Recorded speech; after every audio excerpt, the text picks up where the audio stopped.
Another day, another vlog. Shout out to all Micah Daddy Jums out there. Always remember that God Almighty loves you. So be thankful, be happy, and have a productive day today. Andito pala tayo now sa Pantatan Hito Farm ni Idol Baco. Kasama natin dito ang grupo.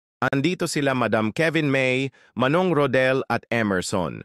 Siyempre, since harvest ng hito today, nagsidatingan ang mga customers na gusto bumili ng healthy at fresh na hito. Pagdating ko dito sa Hito Farm ay natapos na sila mag-harvest ng pwede na ibenta na isda. Ang sukat pala ng Hito fish tank nila dito ay 10 meters ang haba at 8 meters mahigit ang lapad.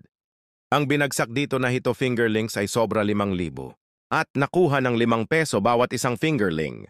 Sa mga naghahanap ng Hito fingerlings, madami dito sa Kudanding area, Isulan, Sultan Kudarat, minimum 500 pieces with 10% panadagdag sa bibilhin nyo ang final na makukuha ninyo. Talagang napakaganda ang setup ng Hito Farm ni Idol Baco. Nasa palayan na area at napapalibutan ng mga kahoy, especially coconut trees. Maaliwalas ang paligid at napakapresko talaga ng hangin. Sa mga gusto bumili ng hito fresh from the fish tank, good for grilling at iba pang putahe. Pumunta po kayo dito sa Pantatan ni Baco sa katapusan ng buwan na ito. End of April 2025. Mag-harvest na naman si Idol Baco ng kanyang mga hito. Siyempre, hindi natin papalagpasin ang araw na yan. Napakasarap tumambay sa lugar nila, nakakawala ng stress ang presko at amoy taniman ng lugar nila. Dumating din pala dito ang iba nating kasama sa trabaho. Andito si Idol Julius kasama ang kanyang girlfriend. Sa mga nagtatanong kung magkano ang per kilo ng hito, mura lang, nasa 140 kada kilo basta pick up daw dito sa Hito Farm ni Idol Baco. Huwag nyo na daw baratin at baka mag-transform siya sa Super Saiyan. Agoy! So ayun na nga, at si Idol Julius ay pumipili na ng mga hito na kanyang bibilhin. Sa mga bibili, malaya po kayong pumili ng isda na inyong bibilhin. At malaya din po kayo magbayad pagkatapos. Kaliwaan ika nga. Bira-bira man si Manong Rodel pang harvest kanina sa Idalom ka fish tank. Shoutout daw kay Analu.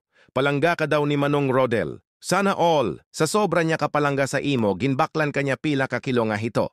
Sugbahon daw ninyo. Daw kadamugid na order nila Idol Julius kag jowa niya aw? Anyway, salamat gali sa ginhatag mo nga hilaw na mangga, Idol. Kanamit gid sang mangga nga gintusmaw sa bagoong nga may gamay na suka.